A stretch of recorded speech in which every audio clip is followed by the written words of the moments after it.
Welcome to ILTV's Israel Daily. I'm Lidar Grave-Lazian. Coming up in today's newscast. The Islamic Republic of Iran launches an unprecedented strike against Israel. U.S. President Joe Biden reaffirms America's ironclad support for Israel, says he's coordinating a united diplomatic response. And ILTV hits the streets of Tel Aviv to hear from Israelis firsthand after the Iranian attack.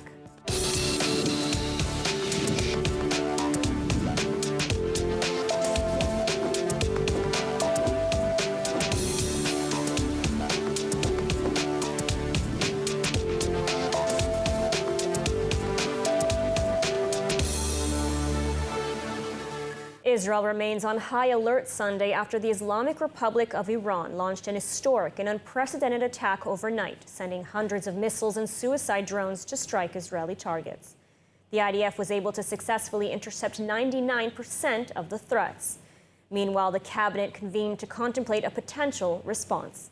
Let's take a look at the report. Okay. Sirens blared throughout Israel overnight Saturday as the Islamic Republic of Iran launched hundreds of suicide drones and missiles at Israel, marking the first time it launched a direct attack against Israel from its soil. Simultaneous and coordinated assaults were also launched by Iran's terror proxies from the Houthis in Yemen and Hezbollah in Lebanon. From north to south and in Jerusalem, Israelis were sent running to bomb shelters as Israel's David Sling, Arrow missile systems, and aircraft intercepted the threats. Missiles were even intercepted over the Al-Aqsa Mosque in Jerusalem, the third holiest site in Islam. Despite the overwhelming nature of the attack, the IDF was able to successfully neutralize the threats, together with an international coalition of allies, including the US, UK, and Jordan. אמש איראן פתחה במתקפה נגד ישראל ושיגרה יותר מ-300 איומים מסוגים שונים. האיום האיראני פגש את העליונות האווירית והטכנולוגית של צה"ל, בשילוב קואליציה לוחמת חזקה שיחד ירתו את רובם המכריע של האיומים. ירתנו 99% מהאיומים ששוגרו לשטח מדינת ישראל. זהו הישג אסטרטגי משמעותי מאוד. A young Bedouin girl was seriously wounded by shrapnel in the attack and remains in critical condition, while no casualties or serious damage to infrastructure was reported. U.S. President Joe Biden cut his weekend trip short to meet with his national security team and coordinate with Israel to defend against the Iranian threat. As such, Israel, the U.S., the UK, Jordan, and France all worked together to intercept the aerial threats over Syria, Jordan, Iraq, and Israel. There are also unconfirmed reports that Saudi Arabia intercepted some of the drones launched. The IDF said none of the drones or missiles entered Israeli airspace and only a small number of ballistic missiles made it into Israeli territory. Following the attack, Biden spoke with Israeli Prime Minister Benjamin Netanyahu over the phone. According to a White House statement, Biden reaffirmed America's ironclad commitment to the security of Israel. Now, all eyes are on Israel as it ponders a response to this major escalation by the Islamic Republic. Ahead of the attack, Prime Minister Benjamin Netanyahu issued a direct statement to Tehran. This is what he had to say. קבעתי עיקרון ברור. מי שפוגע בנו, אנחנו פוגעים בו. אנחנו נגן על עצמנו מול כל איום, ונעשה זאת בקור רוח ובנחישות.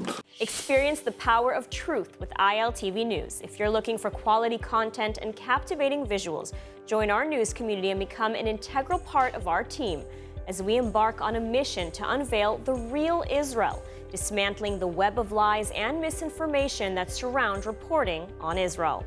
By subscribing to ILTV News, you will not only have access to the latest updates, but you will also amplify our message, creating a ripple effect that carries the truth far and wide. Subscribe today and help reshape the narrative, available on the web, Android, and Apple. And the dust has settled from the Islamic Republic of Iran's attack on Israel. This was truly an unprecedented attack that saw hundreds of suicide drones and missiles launched at Israel. And so joining us to discuss the attack and its aftermath is Jonathan Shanzer, Senior Vice President for Research at the Foundation for the Defense of Democracies. Thank you for joining us. My pleasure. So, Jonathan, we have a lot of issues to cover, but I want to start with, a tremendous defensive military achievement for Israel. The IDF saying that 99% of the threats launched were successfully intercepted, not to mention staunch international support. Would you characterize this as a win for Israel?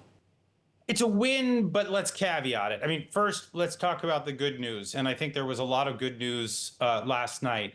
We saw the activation of Iron Dome, David Sling, and Arrow, the Israel's triple layered missile defense system. It performed magnificently. It shot down 99% of the drones that entered into Israeli airspace.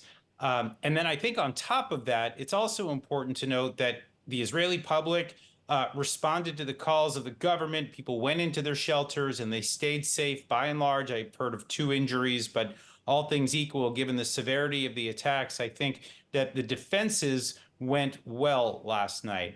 Then on top of that, I think it's important to take a look at that U.S.-led architecture or Western-led architecture that was established throughout the region over the course of years, maybe even decades. We had planes being scrambled out of Cyprus, British planes that shot down some of these UAVs and missiles. You had the Jordanians shooting down missiles last night in their airspace. U.S. Missile defenses were also activated, shooting down those drones. So in other words, what we saw was an international system that responded, an Israeli system responded, an Israeli public that responded. Here's what's missing: a counterattack. That's the thing that I think we're all going to be hearing about. There's going to be a debate between the United States and Israel right now about whether the Israelis should respond in kind, attacking Iranian bases, possibly Iranian nuclear sites. This is, of course, what Israel believes is necessary in order to establish deterrence and to teach the Islamic Republic a lesson that no one gets away with this in this difficult region that Israel is based. You know, and so let's discuss a potential Israeli response. I mean, Iran issued a statement saying it views the matter as closed. Israel does not and is hoping to secure an international coalition, but it seems the U.S. May not be on board. The White House also issued a statement saying that Biden intends to coordinate a diplomatic response. You know, and reports we've heard indicate that Biden has said the U.S. would not support an Israeli retaliation. So what do you make of all of this? And can Israel afford not to respond? Look, I think from the Israeli perspective, the discussions that are taking place in the security cabinet, the war cabinet, they're probably saying to themselves right now that there's no way that Israel cannot respond, that they must respond to an attack of this kind of severe nature coming from the Islamic Republic. And I would also note that given that this was an historic first, that the Islamic Republic actually fired from their territory, that it grants Israel a potential window to attack in kind rather than having to tangle with these proxy groups that Israel has been fighting for decades and the Islamic Republic has been hiding behind them. So I think to some extent the Israelis see this as an opportunity, but it's a dangerous one. And I think that is what Biden is stressing right now with Netanyahu, pursuant to the reports that we've all heard, that comes with great risk, that it could potentially widen the war. It could turn the region into something much messier than it's already been. And I know that the president is trying to keep a lid on all of that. But I do think that the Israelis are likely thinking about oil refineries. They're thinking about IRGC bases. They're thinking about possible nuclear sites. They're thinking about the kinds of targets that really, I think, reveal the vulnerability of the Islamic Republic. Mm-hmm. And so Iran, you know, has to date tried to stay under the radar and attack only via its terror proxies, yet this marks a major escalation. So, you know, why does Iran feel so emboldened to attack now? Well, this is all stemming from the attack early last week where the Israelis allegedly, although I think we all know that Israel did attack an IRGC commander who was responsible for coordinating the activities of Hezbollah and Hamas. His fingerprints were all over the 10/7 attacks, not to mention the many attacks that came afterwards. The Israelis struck a building next to the Iranian embassy in Syria. It was not the embassy. It was very, very close. But it was not. But still, what the Islamic Republic is saying is that this was an attack on their diplomatic facility. It's not entirely believable. It's not true. But nevertheless, this is the justification that I think they're wielding right now for what they did last night. I think to some extent, we may have been seeing an Islamic Republic that was simply trying to assess 2 things. One, whether Israel's missile defense was hermetic. In other words, if they tried to launch attacks like this in the future, would Israel be able to defend itself? And I think on that score, the Israelis have, they passed the test with flying colors. The second question, and this is what is being tested right now, is whether the president of the United States or perhaps other Western countries would stand with Israel, would join in a coalition, whether there would be a unified front in response to Iran. I think that Biden right now appears to be failing that test. Now, it doesn't mean that it's over, right? I think this is going to be a discussion. There is a deliberation that will take place between Israel and the United States and perhaps some of the other countries in the region, those Arab states that are not pleased at what they saw coming out of Iran that last night. There are reports unconfirmed that Saudi may have actually shot down a drone or two. The Jordanians defending their own airspace, I think, was very important. CENTCOM activating in a bunch of countries around the region to shoot down these missiles and drones, also important. But I think the Islamic Republic is waiting to see just how much Israel, the United States, and others are willing to stand shoulder to shoulder against them. If they smell weakness, if they see divisions, this could be a sign of things to come for the Islamic Republic in terms of further attacks and mayhem around the Middle East. Well, let's hope it doesn't come to that. Jonathan Shanzer, thank you so much for your analysis today. Pleasure. And not just a missile strike against Israel. Over the weekend, the Islamic Republic of Iran also seized an Israeli-owned ship in the Strait of Hormuz. ILTV's William Sharon has the details. The Islamic Republic of Iran preempted its massive attack against Israel by another act of aggression, seizing an Israeli-owned vessel on Saturday.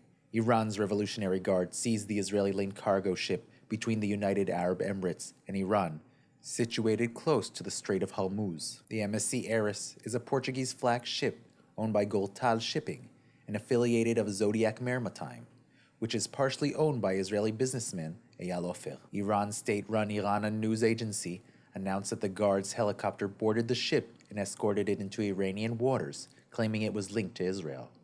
MSC confirmed that Iran has seized the ship and its 25 crew members and said it was working with the relevant authorities to ensure their safe return.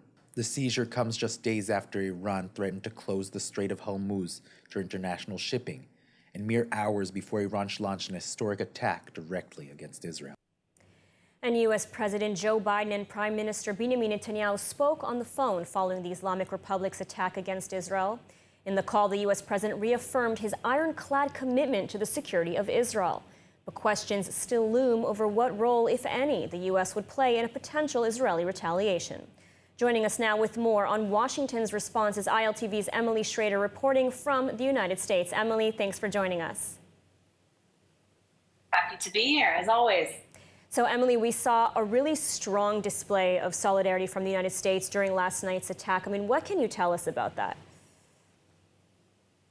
I mean, I think what we saw was truly unprecedented, not just in terms of Iran launching a war against Israel from Iranian territory for the first time, but also the international response. I mean, the coalition, albeit informal, from Jordan, Saudi Arabia, UK, United States, shooting down these missiles and drones across the Middle East, many of them before they even reached Israel.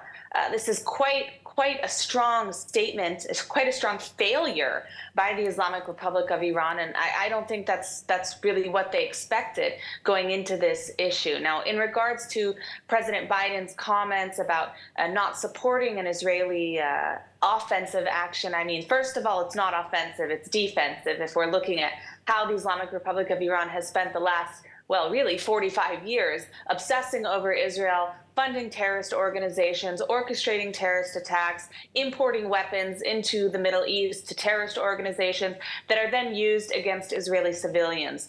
So this is definitely not an offensive, or would not be an offensive action on the part of Israel if they were to respond.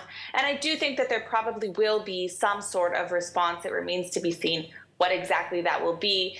But when push comes to shove, I'm pretty confident that President Biden, even with his very, very weak Iran policy throughout his administration, would not abandon Israel in this type of situation. I mean, you can't say the commitment is ironclad at the same time you're saying, but we're not going to support an operation against Iran. Don't forget, Biden is in an election year. It's a very contentious election, and he's under tremendous pressure from the far, far left groups in the United States on the issue of Israel over this ongoing Gaza war. But I do think that when push comes to shove, we're not going to see Biden turn his back on the state of Israel. And Emily, I know that you follow what's happening in Iran very closely. I mean, what are you hearing from the people of Iran, not the Islamic regime, but from the people of Iran over Iran's attack yesterday? So since the attack started, there has been a massive outpouring of support from Iranians, in particular across social media.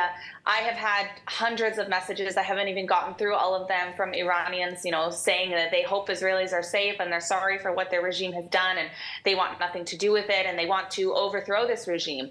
Incidentally, I actually did a poll in Persian yesterday prior to the strikes, asking in Persian if Iranians would support direct strikes on IRGC sites within Iranian territory. And then throughout the time of that poll was when Iran actually struck Israel. Now, the responses to that this morning that I saw were that 85% of 10,000 respondents said that they would support such a strike. And you see in the comments to these types of posts and other similar polls that have been conducted just in the last 24 hours that there is tremendous support for the state of Israel from the people of Iran, both in the diaspora and on the ground in Iran. And furthermore, remarkably, there's a lot of support for Israel's right to self-defense. The Iranian people want to get rid of this regime. They want this regime to fall, and they view Israel as one of the tools that can help them overthrow this regime. I think that if we do see an Israeli response, it's very likely we're going to see some protests erupt in the streets again. I mean, don't forget the same week that Iran launched this war against Israel, they also began a new campaign of hijab crackdown in the streets of Iran. Police are everywhere in the streets, arresting even the wives and daughters of celebrities in Iran. So there is a massive oppressive crackdown going on internally as well as externally. All right, well, interesting analysis coming from Iran. Emily, thank you so much for speaking with us today. Thanks. And not just from the United States, the attack has also put world leaders' support for Israel to the test. Joining us now from Tel Aviv is ILTV's Rachel Safdie for more on the global reactions. Rachel, thank you for joining us. So how did the leaders of the world react to Iran's attack on Israel? And what was the reaction on the streets? Hi, Lidar. Well, when it comes to world leaders, we've actually seen them greatly supporting Israel in this first ever attack coming straight from Iranian soil. We heard from the US, the UK, Japan, the Netherlands, Denmark, France, all of these countries sharing not only their support with Israel, but some countries actually actively helping, right? As we saw the US and the UK, Jordan, very, very openly helping Israel to defend themselves from these drones and putting down these drones and missiles before they make their way towards Israeli territory. Even though President Joe Biden has said he wouldn't support an Israeli counterattack to Iran, because as we understand, he doesn't want to, see a greater war or a greater escalation coming out of this attack, we do see legislators in the U.S. calling for a bill to help Israel now monetarily even more. We haven't heard anything from the Squad, which is the group of Democrats in the House of Representatives that usually stand very much against Israel or giving them any sort of aid, even if it's defensive aid. We know that the UN Security Council is meeting today at the request of the Israeli ambassador. And so those are all things that we've been seeing. We do see some great support of leaders, of world leaders to Israel.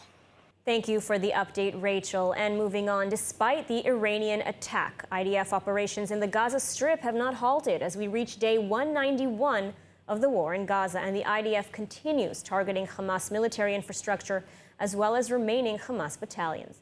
Meanwhile, Hamas officially announced it rejects the latest hostage for ceasefire deal. More on this report from ILTV's Devo Klein. Despite the aerial attacks launched by Iran, the war in Gaza against Hamas is still ongoing.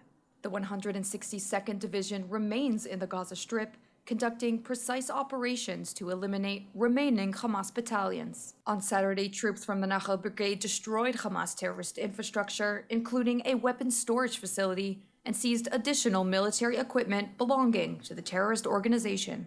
During precise operations in Bet Hanun in the northern Gaza Strip, IDF troops used a drone to locate several armed terrorists operating in the area.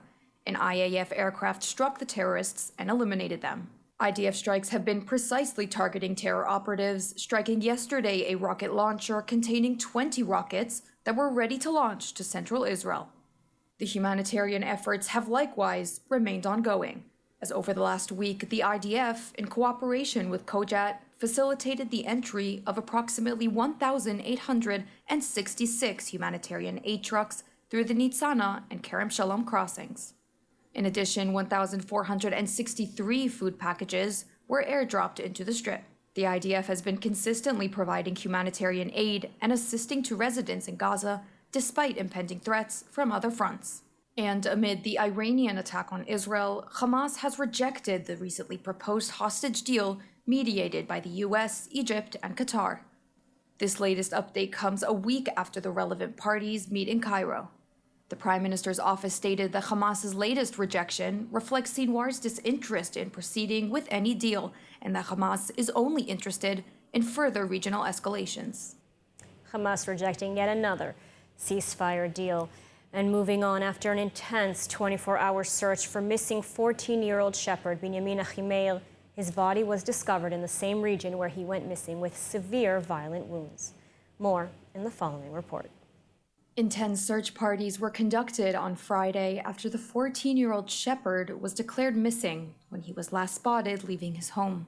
The IDF confirmed on Saturday, after locating the body using a drone, that the boy's body was discovered with severe violent wounds. The investigation was forwarded to the Shin Bet as the IDF declared the murder a terrorist attack.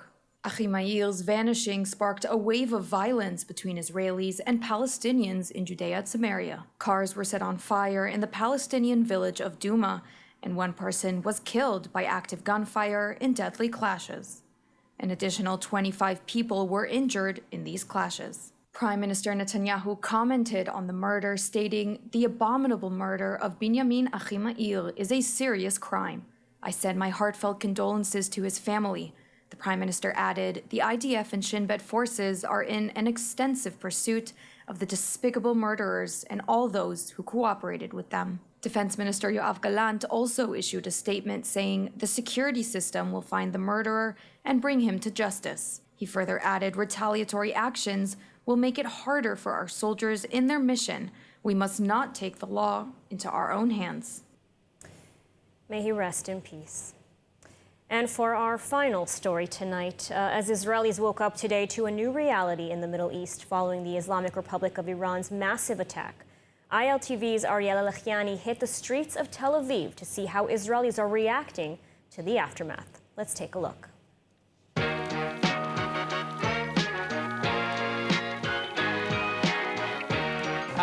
Last night was weird in that there was a lot of cognitive dissonance. Like, everyone in my apartment was, partying and getting ready to go out, but we're also like, okay, everyone, be careful, beware where the shelters are. And then later, everyone came back from the bar and was watching the Iron Dome doing its thing. So it's a lot of conflicting emotions all at once, but I'm just grateful I can walk around safe today, basically. The hardest part was the waiting, is the anticipation was far worse than the attack. I think we all were pretty confident that Iran wasn't going to hit us hard because they know what was going to happen to them. And I think just the end, it's like anything else, the waiting and the anticipation was the hardest on myself and my family. And kind of weird, I don't know, it was like a surprising in the middle of the night, like 1 a.m. Everybody woke up like in the entire country and said on every telegram and news and everything to be aware of what's gonna happen, and gave us alarm of 2 hours before it's gonna happen, so it was scary.